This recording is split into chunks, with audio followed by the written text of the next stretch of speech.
За өнөөдрийн хичээлээр ароматик карбон хүчлийн төлөөлөгчд болох 1 болон 2 суурьд ароматик карбон хүчлүүдэд танилцъя. Зөвлөх багш мэгмэрсүр байна.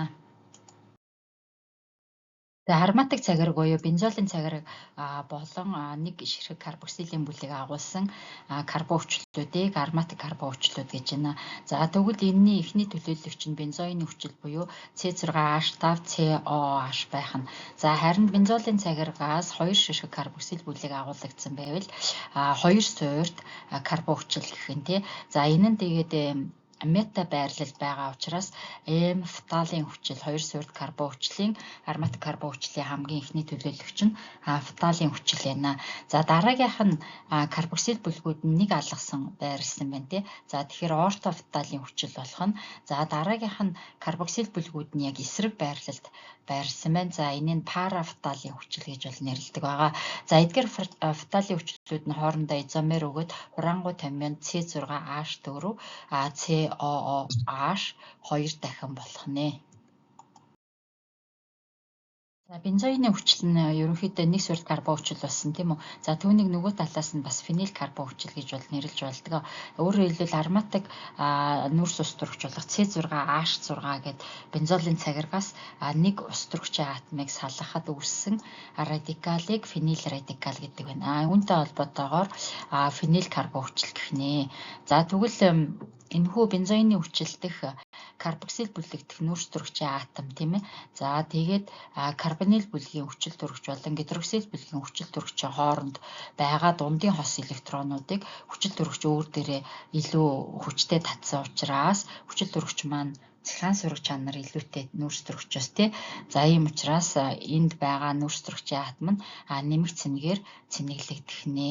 За энд бензоины хүчлийн молекулын загварын бөмбөлгөн загварыг бол харуулсан байна.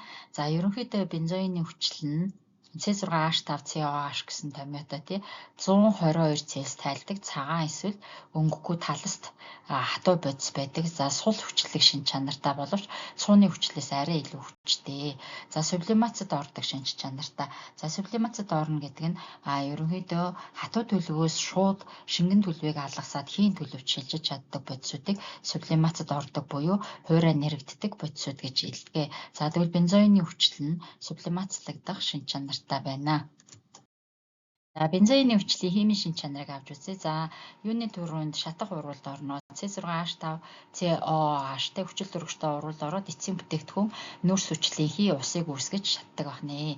За дараагийнх нь бензоины хүчлийн натрийн давсыг эдэмхийн натридтай хайлуулахад бензолыг гарган авах боломжтой байдаг. За энд C6H5CO натрийн. За үүнийг натрийн бензоат гэж бол нэрлэдэг байгаа. Эдэмхийн натридтай хуурайгаар нь хайлуулах нь шүү дээ. За ингээд энд байгаа хараар тэмдэглэсэн элементүүдээс тийм ээ натрийн карбонат үүсэж байгаа болох нь харагдчихэв.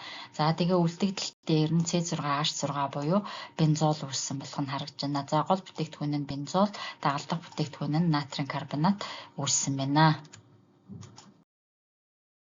Химийн хичээлээр зөвлөгөө мэдээлэл авах бол 9813 33 11 дугаар тандж болно. За бензоины хүчлийн дараагийн химийн шинж чанар нь за бензолын цагараг дах ус төрөгчийн атом нь халагдах урвалд ордог байгаа.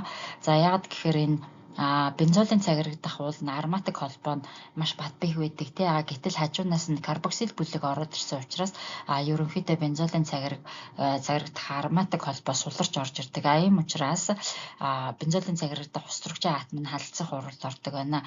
За тэгвэл энэ дээр бензоины хүчлийг хөхрийн хүчил болон азотын хүчилтэй хамт урвалд оруулсан байна тий.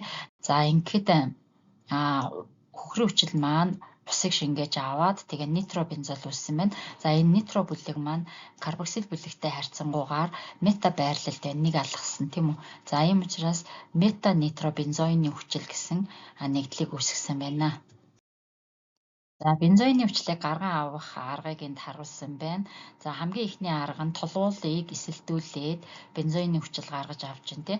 За толгуул маань бензолын цагараг тэгээ нэг метил бүлэгтэй нүрс ус төрөгч байна шүү дээ. За эсэлдүүлээд ингээд ус ялгардаг бах нэ урвалын эцэст. За энэхүү урвалыг хураангуй байдлаар бичвэл C6H5CH3 гэж толгуулаа бичсэн байна тий. За хүчил төрөгчөөр эсэлдээд бензоины хүчил C6H5COH H, за нэмэх нь H2O гэдэг бензоины хүчил үүсгэсэн байна. За мөн энэ нисэлдүүлэх уруулыг калиум перманганат болон хөхрийн хүчлийн орчинд явуулах боломжтой ийм бүтэн уруулын тэгштэглээр нь бичиж болох нь байна тий. За ингээд толгуул перманганат хөхрийн хүчилтэй уруулд ороод за бензоины хүчил дагалдах бүтээгдэхүүнээр нь калиум сульфат, манганын сульфат тэгээд ус үүссэн болох нь харагдаж байна. За тухайн бодлого дасгалаас хамаарат ямар уруулыг ашиглах вэ гэдгийг шийддэг байгаа.